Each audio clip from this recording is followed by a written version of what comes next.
Chris and Laura, is it Spath? Yes. I was going to say Spath, and I went with Spath. So awesome. I know I was butchering your guys' name for the longest time earlier. So Laura's Path. Yeah, that's what, hey, I yeah, didn't even think about it until you said it. And then I've had, hundreds of people over the years say Laura's Path. It both work. So it's good. yeah. I was just like that. Maybe I was kind of like that because everyone's Instagram names and social media names, it sometimes doesn't match. Anyway, well, welcome guys. Thank you. There's this book that you guys are in, which is pretty cool. These guys are these two had this dramatic success stories that ended up going in the book I wrote. So it was really cool to actually get to finally talk to you guys in person.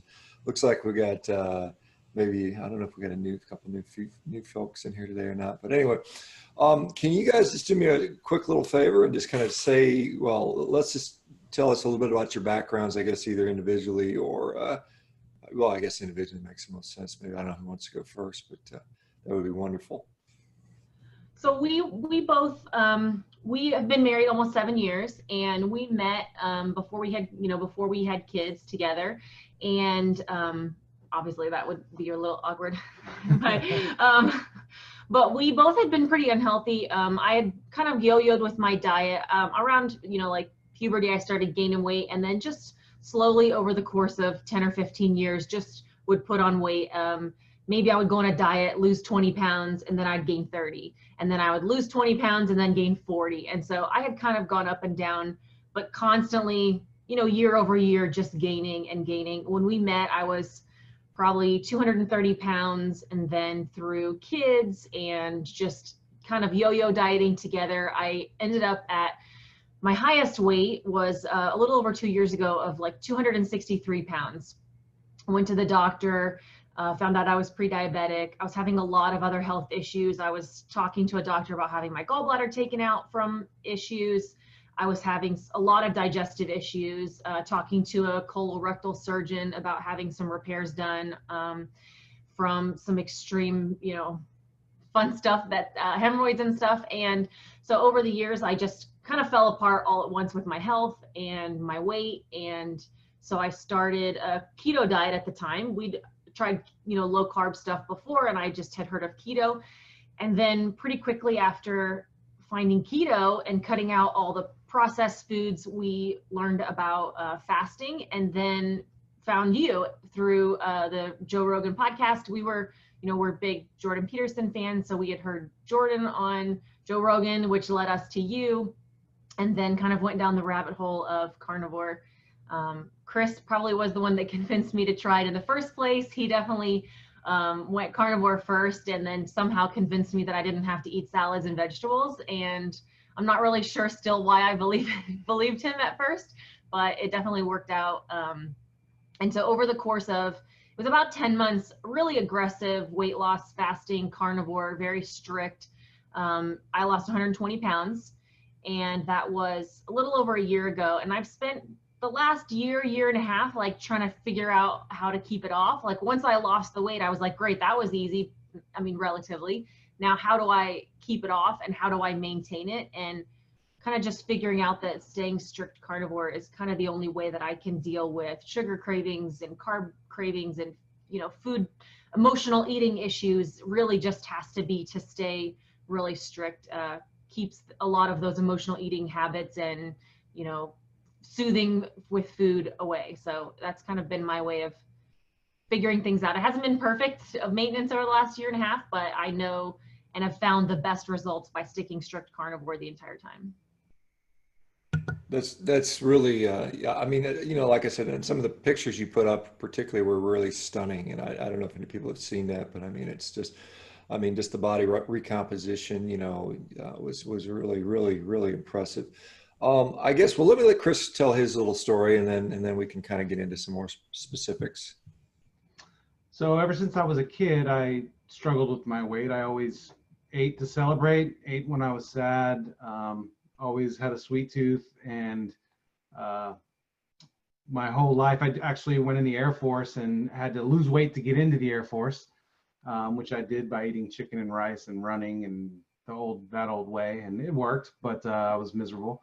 And then over the 4 years I was in the Air Force, by the end of it, I was on the weight management program and got out of the Air Force, and steadily every year probably gained 10 to 20 pounds a year, every year after that, till I got up to about 300 pounds.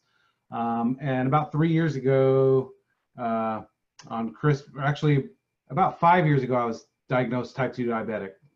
And I didn't really take it that seriously. They take this metformin and, try to lose some weight. The doctors really don't give you much information. And a couple of years after that, so 3 years ago now, I got necrotizing fasciitis, which is flesh-eating disease. So you can see my arm here. I nearly died. It was pretty awful. I spent about 7 weeks in the hospital. And after coming out of that, I had PTSD basically. I spent a few months kind of getting back to some sense of normal. And then I started researching and realizing, my health was what caused that, particularly the diabetes, the hyperglycemia, the,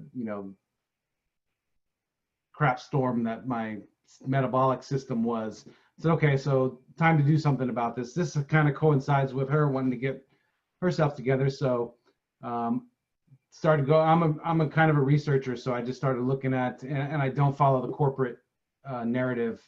I know not to do that enough. So I started going out into the internet and finding different ways to do it. And we started with low carb and keto. And I found you and the carnivores relatively quick. My favorite food was always steak.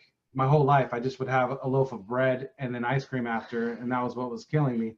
So a diet where I can eat steak all the time was perfect. It's like made for me. So after about 6 weeks to 2 months after we started, I switched to carnivore, and she would roll her eyes at me, and I just kept going. And it took about 8 to 10 months or so. I lost 115 pounds. My A1C went from 11.6 to 4.9. And every symptom I had all kinds of health issues, allergies, sleep apnea, high blood pressure, bad skin, just all kinds of things, all resolved relatively quickly, from Blood pressure medication. a whole bunch of medications to none, and still none. And the past that was in 2018. So it's been over 2 years now, and I've kept within the same 20 pounds of where my lowest. The corona and the last few months have been a little rough, hitting that cheese and stuff, but still making it happen every day. Mm-hmm. Chris, did your doctor who, had diagnosed you with diabetes, I mean, has he been involved in this process at all? Have you gone back to see him? I know you said you had 4.9 A1C. Certainly that would raise some eyebrows for a typical physician. So my visit before I started, when my blood work was 11.6 for my A1C, he was going to refer me to an endocrinologist to get put on insulin. And that was kind of my wake up call. I said, I told him at the time, I said, let me fix this myself, and I'll come back in 3 months. And if I haven't improved it, then we can have that discussion. So I did not come back in 3 months. I came back in about 9 months, 8 or 9 months. And I was 115 pounds less, and my A1C was 4.9, and he was floored. And I said, see, I told you. And then he said, okay, that's great. What are you doing? And I explained to him, and he kind of was indifferent about that. Then he goes, okay, well, you need to take these statins because your LDL cholesterol is high. And I said, I'm not going to do that. And he said, okay. And he wanted me to sign some form saying that I'm refusing to do that. And I said, I'm good, thanks. And I haven't been to the doctor since. Yeah. There's no reason to go back anymore. Maybe. I mean, if something actually breaks, then I'll need a doctor. But other than that, I'm just going to live my life. Yeah, I mean, we had Kristen on the other day, and she was talking about the fact that if you don't put your patients on statins, then you lose money.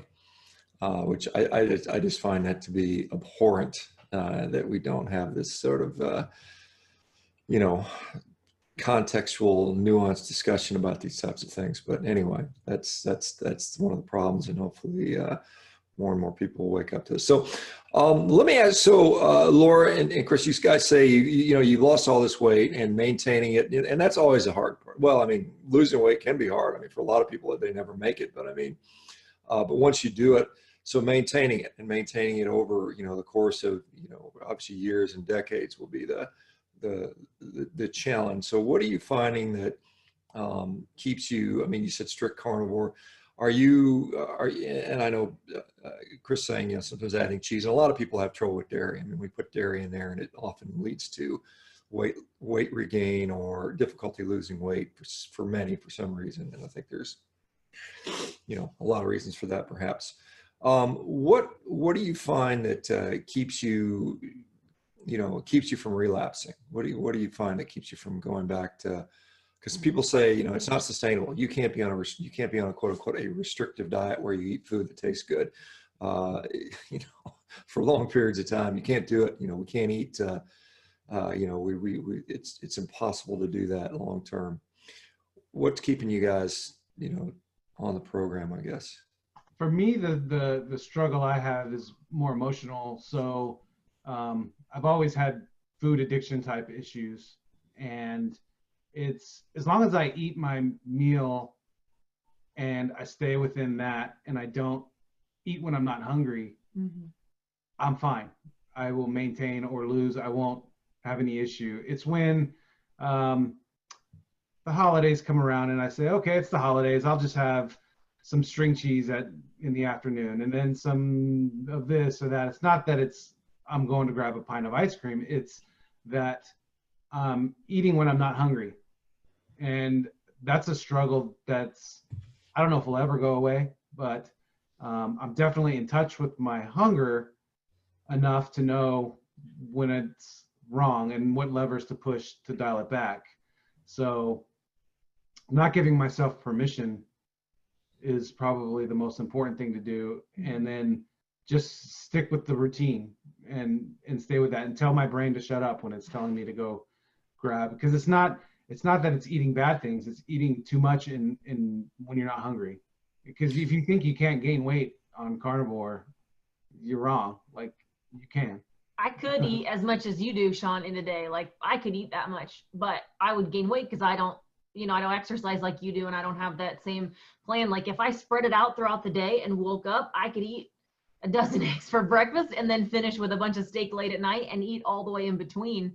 But I know that's not from hunger. That's why I think both of us do really well with one meal a day, because I can eat as much as I want and can in that one meal, especially of steak. Like, I could eat 2 pounds of ribeye of steak, and if that's literally all I eat in a 24-hour period, or maybe go 48 once in a while, then I certainly will be able to maintain and even lose weight and not gain. It's just when I start adding in food outside of that meal, when I'm just not hungry or for no reason. The watching TV at night, we together used to literally every single night for years, the kids would go to bed and we would sit on the couch and have a pint of ice cream each every single night for years. And breaking that habit, at first we switched to pork rinds, and that was a great thing to do to help break that, you know, for in the beginning. And then eventually you just have to figure out how to quit doing it altogether. And so, you know, we have broken a lot of those big habits that we've had, but some little things like holidays and vacations, and those are things that are taking more time. But we're definitely getting there. And having somebody else that's doing it has been, I think, the only reason why I've been able to be successful long term. If he was eating ice cream every night, still, I don't know if I'm strong enough to be able to handle that at this point. Yeah, I think, and that's one of the whole reasons behind this community is support is really, really such an important aspect of this, whether it's just having someone you can talk to, because, you know, this can be very isolating for a lot of people when you're not eating the ice cream and the junk and the healthy fruits and vegetables, and people are looking at you like you've got a third eyeball. And so having someone in the house that's supportive is really, really interesting. You know, when I first went carnivore, and significant others she's basically 90% carnivore at this point. She came from a vegetarian background. As I got close to a year, she's like, well, how long are you going to do this for? Are you going to continue to do this? And, after 1 year turned into 2 years, she kind of accepted that, yeah, that's what it is. And she mostly does it now, and she's totally fine with it now. It doesn't really, doesn't really say anything anymore because she discovered the same thing I did. But let me ask you about that, because you mentioned a little bit about exercise, a little bit about fasting, I assume. How much of a role did those things play in your weight loss success, and how much does that play a role in you maintaining it currently? I think exercise for both of us was pretty minimal. We didn't start exercising until we had each lost like 80 pounds maybe. I think that at the end, it was important for us to feel stronger, to start toning. I think it helped a lot with like tightening everything back up again. Chris had gone for a walk pretty much for an hour, pretty much every day through the entire time. But I did nothing until I lost about 80 pounds, and then I started lifting weights. But throughout this whole process over the last 2.5 years, I've never ran on a treadmill. I never got on an elliptical unless I was maybe doing a 5-minute warm up. But for the most part, I think exercise was minimal. For me, that was more about body composition and aesthetics, less so about actually losing weight. Fasting has been huge though. That's where I contribute the fact that I can feast with steak, but for me, I have to be able to set some restrictions on when I eat, because controlling like how much I eat is a little harder. So I could sit there and eat 2 pounds of ribeye, and then I don't have to eat again for 24 hours.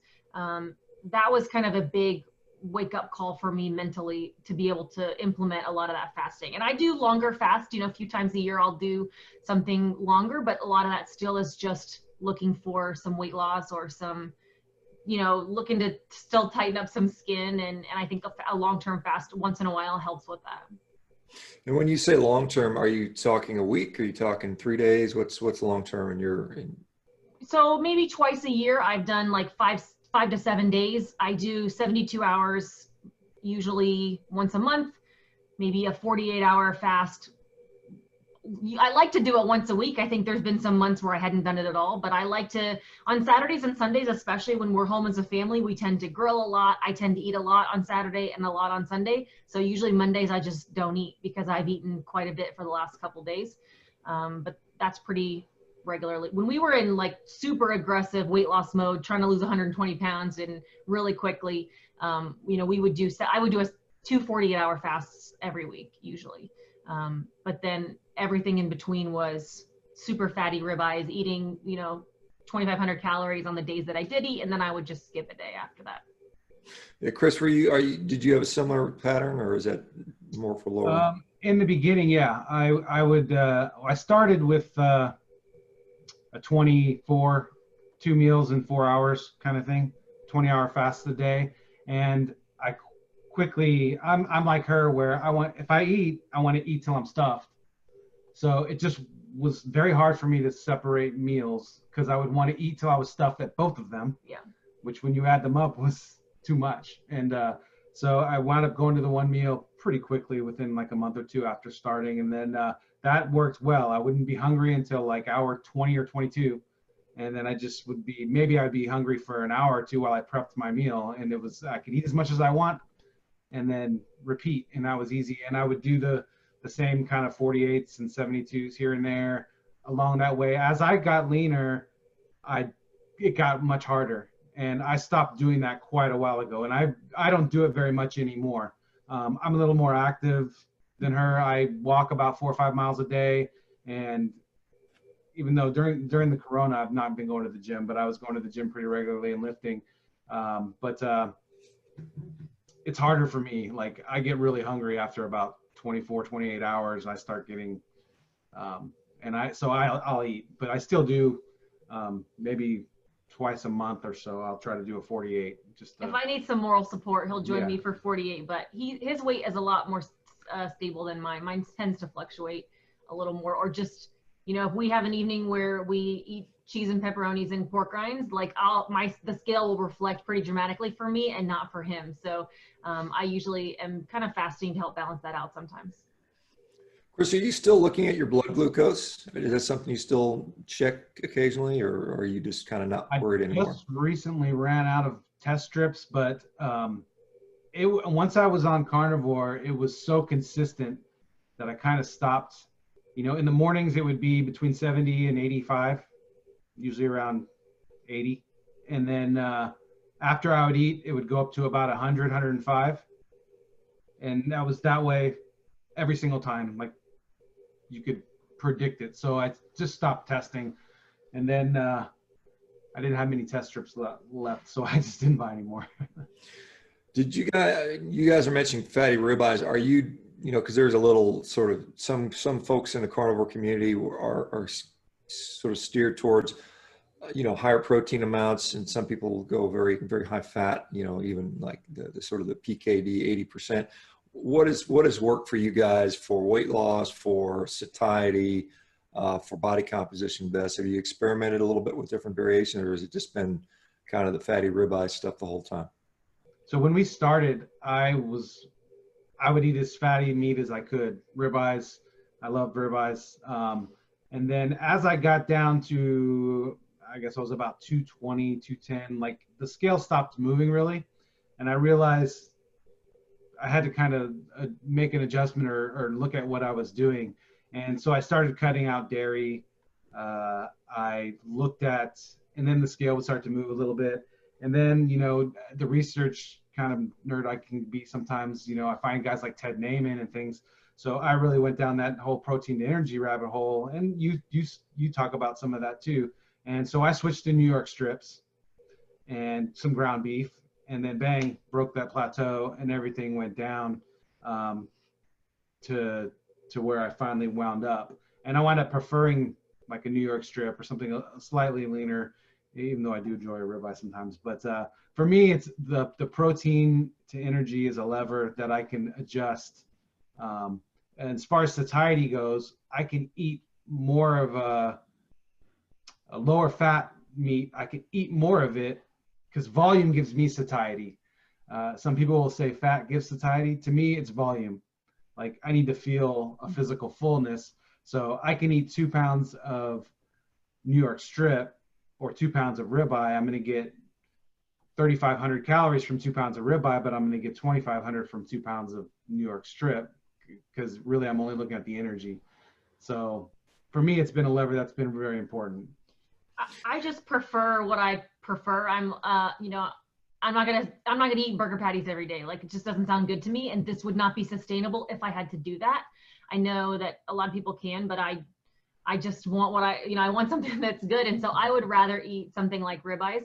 I don't know the macros or the ratios of a ribeye, because depending on the marbling and depending on the cut you get, it could be very different. So that's not really something I've paid attention to. And I just have used fasting for that lever. While he's decided he wants to eat leaner meats, but eat every single day, I would just rather eat what I want. And if I have a stall, I'll just do a 48-hour fast and then eat what I want again. So it's really been more for me just about, if I'm going to eat something, it's going to be something I really enjoy and want. I'm not going to eat stuff that doesn't taste good, because all that's going to make me do is crave things that are bad for me.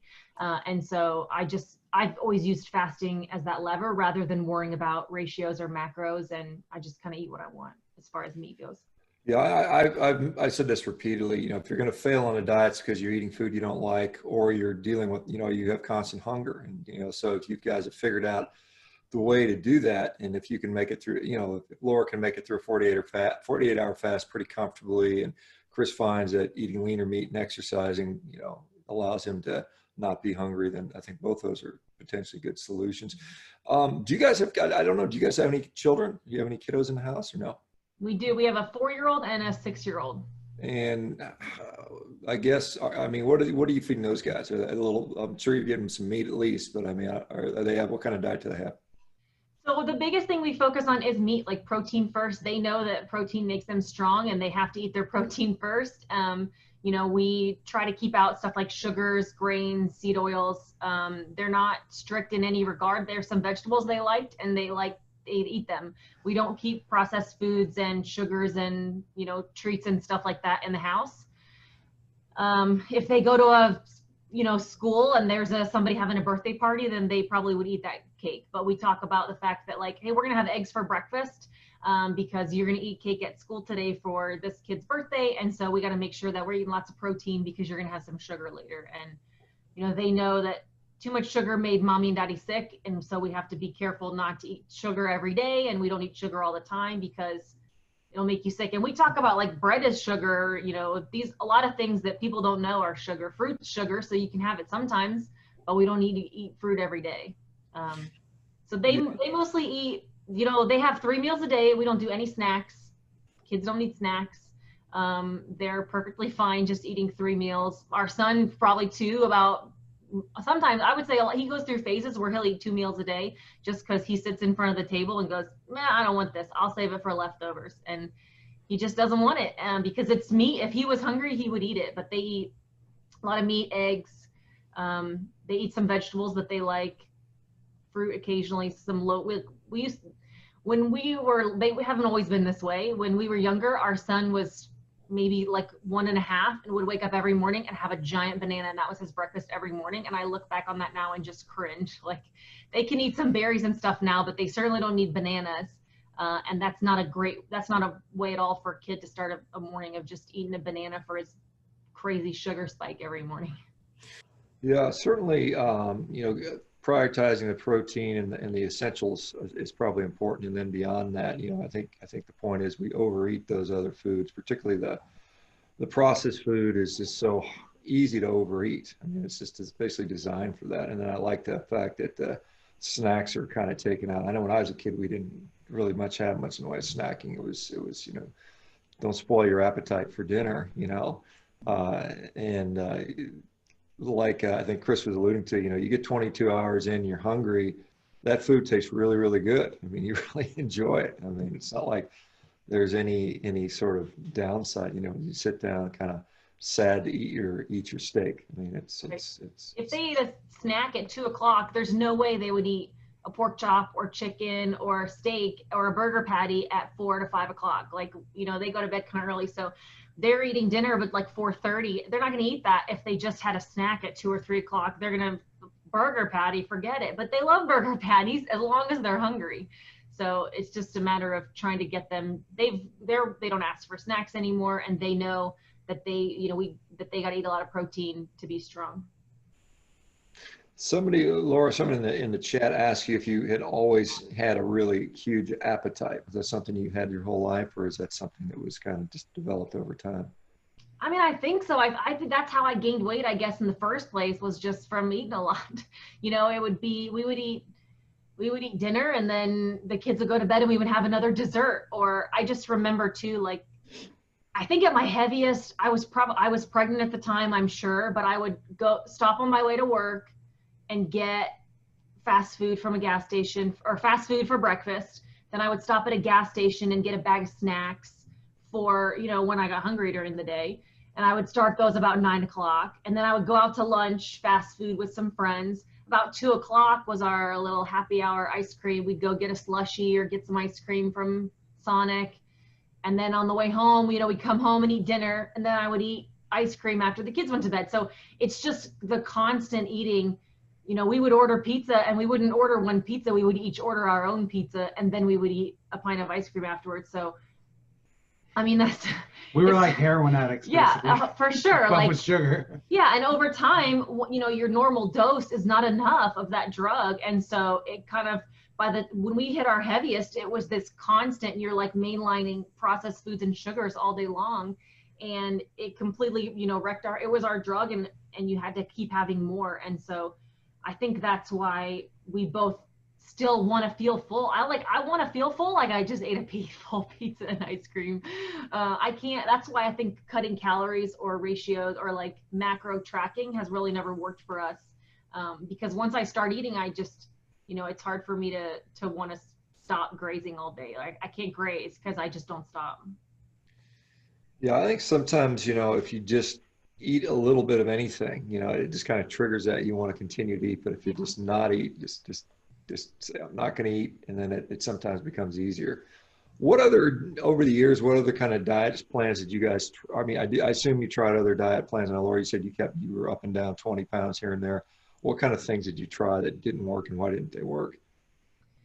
I mean, in maybe 10 years ago, I went vegan, or I guess about 8 years ago, just because the movie Forks Over Knives came out, and then that's just what you did when you saw that movie, was you thought you had to go vegan. And so I actually lost about 50 pounds doing that. I was walking, I would get up and walk for like an hour and a half every morning. This was, I was meal prepping every weekend. I was eating the same exact thing every day. I was eating 6 times a day, roasted vegetables, quinoa, you know, spinach smoothies, kind of the whole deal. But I was also sleeping 10 hours a night. I was exhausted. My hair started falling out. I kind of ended up going to a doctor, getting a lot of blood work done, and realizing that like my hormones were tanking and my hair was falling out, and they couldn't figure out why. But of course you're vegan, so your diet can't be a factor. And that lasted about 9 months for me, almost a year. And it was Christmas at the time. I got some steaks for Christmas and cooked up some delicious steaks on Christmas Day for in a cast iron skillet with tons of butter. And then that was the end of being vegan. I think really it's just been, I tried, Weight Watchers before. My mom even had this diet she did for a while that was like the Lord's diet, where if you order a dessert at a restaurant and they're out of the one you want, then that was God intervening, saying you shouldn't eat dessert that day. But tried Bible study diets and tried a lot, mostly just calorie restriction. I'm going to eat healthy, so you live on salad and chicken breast. Like that was the main thing I knew how to do, especially in college, and was just living on fat-free ranch and salads and chicken breast. And inevitably, it never lasted more than a few days or a week without me digging into something that was really high calorie, really high fat, just because my body was kind of starving at that point. So those types of things never worked. For me, just only 2 diets before this. One was going into the military, the chicken and rice diet. And then about 15 years ago, I did Atkins when that was kind of a big thing, 17 years ago, whatever that was. And I ate Atkins bars and low carb tortillas and stuff like that. And it worked. I lost about 60 pounds that time. But once I got down a bit, I just stopped and never went back till now. This has been the most sustainable for me, obviously. Obviously, that's mental, is because of motivation and will, but also fulfilling, like, because I'm eating the food I love the most, and I know how to keep that in a way that, by waiting till I'm hungry, that it's always the best steak I've ever had. Like every day I get to experience that. So that's pretty euphoric. You guys, because of the craziness of the world these days with like social media, and now everybody's kind of got people that they look up to or rely on. Have you guys felt like there's pressure put on you guys that now that you've come out and been vocal about this and demonstrated your weight loss, and I'm sure you get people that have been inspired by you, and I would imagine that there's people out there that sort of contact you and that sort of stuff. What is that like? I mean, do you feel negative pressure? Do you feel that it helps you to sustain who you are? Does it give you some sort of reward that's going on, or what is it good? Is it bad? What do you think? I mean, probably I deal with it more than he does, because he kind of just, every once in a while, I'm like, you haven't posted anything in a month, you probably should do that. And so he'll post a picture of a steak or something. He shares with us on some podcast and things, or comes on YouTube when I force him. But I mean, in some ways, sometimes, most of the time, I feel very motivated by it. I think it's part of the reason why I've been able to sustain it, is being public about it. I'm an obliger for sure. And if I tell somebody that I'm going to do something, I'm absolutely going to do it. And so I think part of the staying strict has been not wanting to disappoint people, to show people that it's possible. And most of the time, that's nothing but rewarding, and it's encouraging to hear other people's stories, and hopefully that we've helped, by sharing our stories.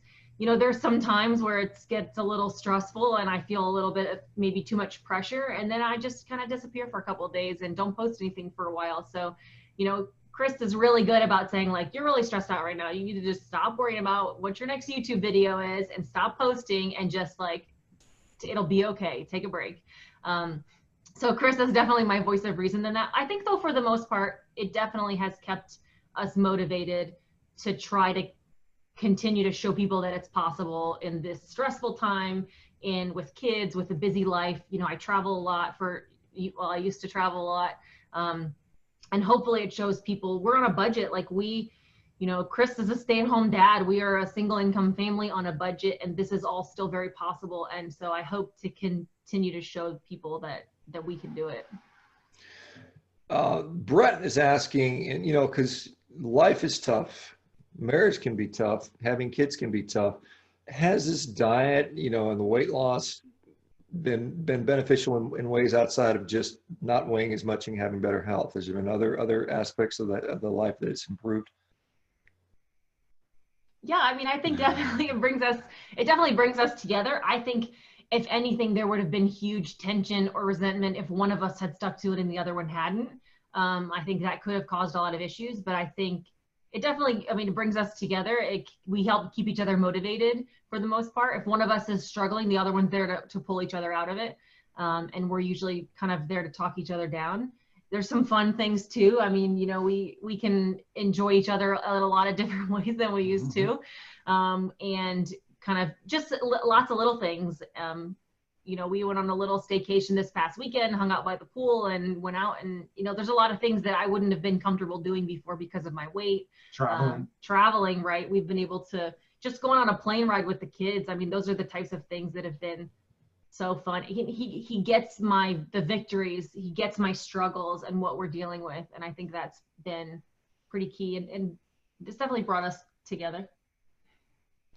How have your kids responded to seeing you guys lose so much weight? I mean, I know they're fairly young. Have they been impacted by that? I think they only really realize it when they see old pictures. Mm-hmm. You know, and that's where we have those conversations about mommy, daddy used to be sick because, you know, we ate too much sugar and things like that. So they kind of have that context, and they know we're healthy now, and we're trying to set good habits for them. Yeah, our son was like 2 and 3 when we were losing the weight, and our daughter was, you know, 4 and 5. But I mean, it's different for them in the sense that I'm sure they don't realize it because it's all that they know, but we don't have family meals together every day. Like Chris and I eat lunch every day. So we all sit down and eat lunch together, but we don't eat dinner together as a family. And for some people, that's really hard for them to think about. Like, aren't your kids so deprived they don't get family dinners at night? But, you know, our kids actually eat a really light dinner. Our kids eat a really light dinner because they usually eat so much for lunch. And so we tend to just sit at the table with them. We can still visit, we can still chat, but not everything that we do with them has to be about food. Especially, I'm gone all day at work, I'm traveling, I come home, I don't want to cook dinner, make dinner for them. We all sit down together and have 20 minutes of like trying to force toddlers to eat, and then we clean up afterwards. That's not bonding with my kids. They get now 2 hours of my undivided attention in the evenings of reading books and playing games and doing fun things with them, because I'm not worrying about eating a meal myself. So we found a lot of benefits in this meal schedule and structure that we have for them that I think a lot of people are concerned about missing out on. What people like that are, you know, part of your social circle or family circle, relatives, I mean, obviously they would have had to have noticed. I mean, has there been any sort of pushback for those guys? You know, I mean, the typical thing is, oh, you're going to die of a heart attack. Or have you been able to successfully convert anybody that you actually physically know, or has it mostly been online? Because I think some people, the biggest challenge is with family members and people are close to you, because it just seems like it's easier to do it with strangers than it is with, you know, relatives. I mean, so my mom has gone strict carnivore as well. She never would believe me or listen to me, but for some reason she believes Chris. And so because she was diabetic also, and she saw what was happening with his diabetes. I mean, she saw us doing carnivore and fasting and was really convinced that I had an eating disorder, and was pretty scared until, you know, Chris started sending her some research and showing her his blood work. When my mom switched over and reversed her diabetes, then she has 3 brothers. And over the last 1.5 to 2 years, all 3 of them, who were all overweight, they were all diabetic, have now all switched to some version of, one of them is extremely strict carnivore and lives on ground beef. He eats about 4 pounds of ground beef every day, and that's it. And then the other ones are some version of like low carb, or somewhere in between keto and carnivore. one of them had major kidney issues and was on a wait list for a kidney replacement and is completely doing better and off of that list now. So it's kind of that ripple effect where I couldn't convince my mom to do it, but she saw Chris, and then now her brothers, who were all unhealthy and all diabetics, have now done that. There's some other people in my family that I wish would get on board and wish would listen, but you know, we've learned that there's no point in trying to force them to do it. You can't yell at somebody and make them change their beliefs. So you just have to hopefully keep living, you know, consistency and showing them by example that it's going to work. Yeah, that's totally awesome. I mean, that's really inspiring to hear that, and you know, you kind of impacted the whole family, so to speak. Do you guys have any like sort of goals that you think about now that you know that would not have been possible to you, you know, 2 years ago or 3 years ago, that you think that I want to do this? You know, some people say I want to whatever, run a marathon or do this or that. Do you have anything that you're thinking about over the coming years?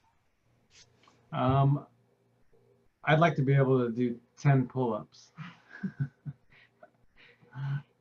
I'm at about 5 or 6 right now.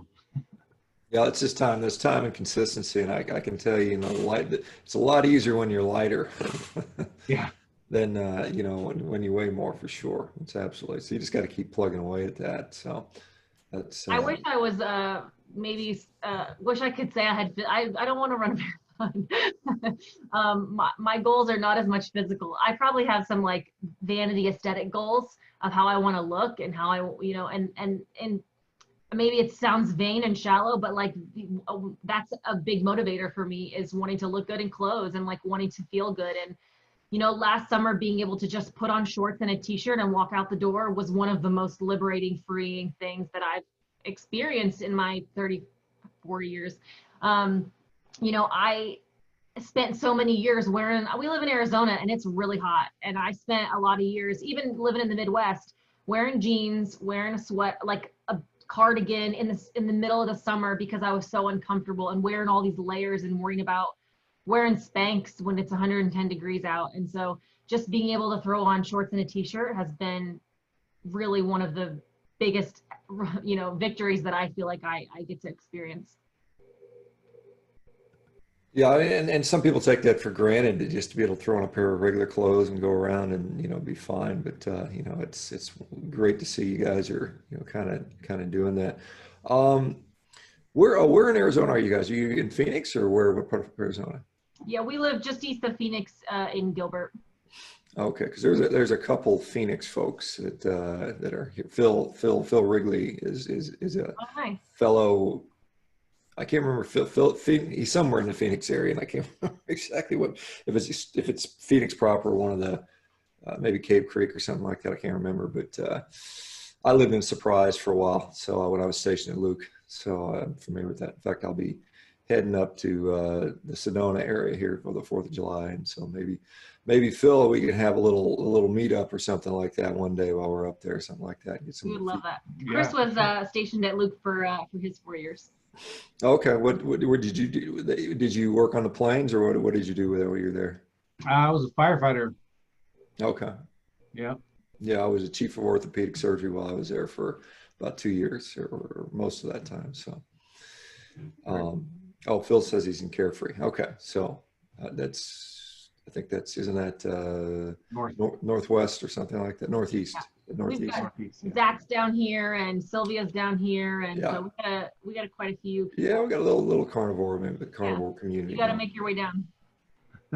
Yeah, well, like I said, I'm going to be there. I'm going to go out there for the 4th of July, so maybe we can have a little shindig or some sort, you know, because Arizona is kind of not, they're not as sort of restrictive as California, I think, as far as the social distancing stuff. I think We've been to Fogo 4 times in the last 2 weeks. Yeah.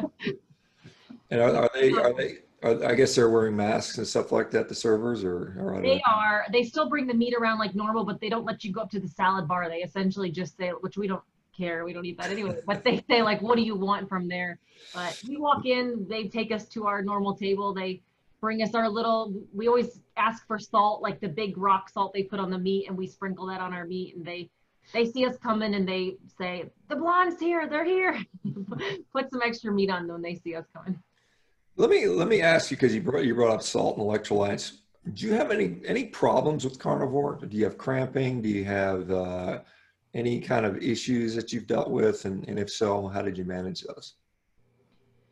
We both went through the initial like loose stools, definitely, and maybe if we eat way too much, then we might experience that. But for the most part, we just did that initial withdrawals. I mean, we kind of transitioned pretty gradually to carnivore, so we didn't have that initial um, kind of crash like some people talk about. But um, Yeah, I never supplement with any other than salt on my meat, and I don't have any muscle cramps, any kind of mm-mm. issues with any of that sort of thing. I did go through a period maybe about a year ago where I was getting like muscle cramps at night and just kind of started adding more salt. I took magnesium for a little while and then forgot about it, and then they never came back. So I kind of never really thought about it again. But that was pretty temporary. But we haven't had anything major. Yeah, I mean, it's interesting that some people deal with it, some people don't, and it's kind of kind of trying to figure out what's being done differently, or if it's just maybe coming from a different background. Maybe if you're coming from a background of obesity, you're able to tolerate it better or something. Who knows what? I think we have had a lot of, energy storage or fat storage or electrolyte, whatever it is. You got a lot of storage on your body when you're obese and trying to lose that. So when your body's missing something, it kind of just takes it from all of your storage, which has helped us with weight loss. But maybe it's made it so that we don't really need anything. We don't do organ meats. We don't take any supplements. We just have really, I mean, I think people could do them if they like them. It doesn't sound appealing to us, and we've never had a deficiency of any kind to think that we needed it. Yeah, so you haven't even tried. I mean, have you tried to like choke down some liver or anything like that? No, Okay. no.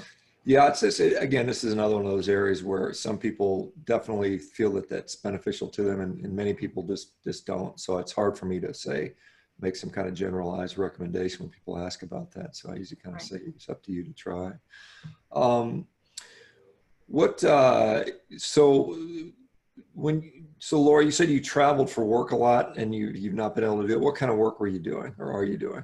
I just work for like a corporate call center doing training and for sales and retention. Like I travel to different call centers and teach them about leadership development and training and stuff. So it's a big national company that has call centers throughout everywhere. And so, I was in New Jersey and Colorado and Tulsa, Oklahoma and El Paso and a lot of really random places traveling for. Did folks at your work notice your loss of weight as well? I would imagine, yeah. Yeah, we did.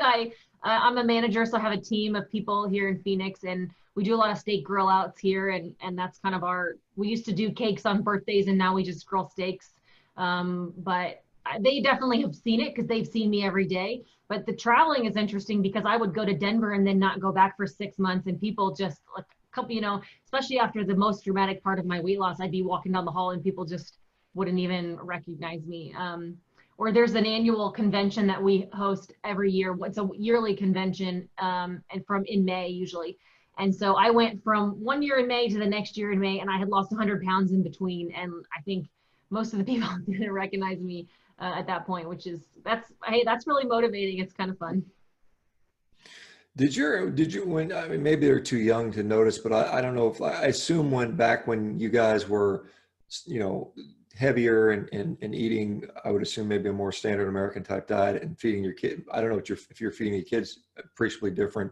Was there a difference in it? Did the kids' diet change over the last couple of years? And if so, did that make any difference in behavior, health, activity type of stuff? We always tried to do better for them than we were doing for ourselves, but it still wasn't great. Like Laura was saying earlier, our son would eat a banana first thing every morning. So we thought that was good. Right. We were trying to be more whole foods and not give them too much junk food. But so as we converted them to more, meat-based as a foundation, it was kind of seamless in a way, But I think like if they were, the school requires snacks and they give them out, and it's like nothing but cookies and crackers and stuff daily. So we send our own stuff Whenever they're going to have required snacks, we'll send macadamia nuts or some cheese wisps or something instead. But, you know, if there's a Valentine's Day party, we're going to let them eat that. On those days, we definitely can tell they're crankier, have a little bit more of an attitude, they're much sleepier, a lot more emotional. And so, you know, it's not the only reason why they would have emotions, but we definitely know that that triggers things a lot more for them. You know, my daughter was really emotional a couple of days ago and it had nothing to do with food, but we do notice definitely they're going to be kind of snottier after they've eaten a bunch of junk like that. And a couple of days back to none of that and getting all that stuff out of their system, and they're back to normal. Yeah, I see that with my youngest, that, you know, when he goes and travels, and like, particularly like if he goes back to France to see his relatives, and in France, they just kind of, you know, they're all eating their waffles and some of the other stuff. He's definitely, you know, got a different attitude. It's quite surprising to see. Yeah, that. definitely. So, what have you guys had any negativity directed towards you guys? I mean, from, you know, I get a lot of it just because I'm pretty vocal, and, you know, I push back against, you know, the veganism, not necessarily vegans or plant-based people, but veganism and some of the misleading and erroneous propaganda that's out there. And I think that needs to be done and needs to be called out. So I get a lot of backlash. But you know, for those that just are out there saying, hey, look, I just got healthy, I just ate meat and I got healthy, and I'm not doing that. Do you guys ever get anybody calling you like meat is murder, you know, you evil people, blah blah blah, wish you have a heart attack? You know, does that come your way to any degree? I mean, I definitely get my fair share of that. I maybe sometimes cause it a little. On my birthday in April, I wore this shirt, which is your shirt, right? Eat Meat, Save the Planet, and had a big rib cap steak with a candle in it. And that must have set off the vegan alarm somewhere, because they were sharing that picture like on all the Facebook groups. You know, I got hundreds and hundreds and hundreds of people coming after me, DMs telling me I'm a murderer and all this stuff. So, I mean, that I get little comments here and there. I get Threats. There was threats. Oh yeah, I had people like coming to find me on LinkedIn, trying to call my job. And that was pretty an insane week. Like, I kind of went into a hole after that, just trying to make it all calm down. I even actually reached out to one of the admins of the main vegan site and was like, look, these people are coming after my job. Like, I would hope that you're not encouraging this, because you guys are posting my pictures on these Facebook groups. And they kind of unfortunately made it worse. But, you know, on YouTube, I'll get the occasional, like, you're gonna have a heart attack or you look like a truck comments. But for the most part, unless there's some incident, well then, so the next day after I did that, I may have had a tomahawk steak raw with me taking a big giant bite out of it, that I'm sure didn't really help. They started calling me Laura Psychopath instead of Laura Spath. But I mean, those types of kind of mass attacks are a little more rare. From a day-to-day perspective, I get some of that occasionally, especially when there's like pictures of me and the kids where people are telling me that I'm, you know, killing animals and killing my kids and stuff like that.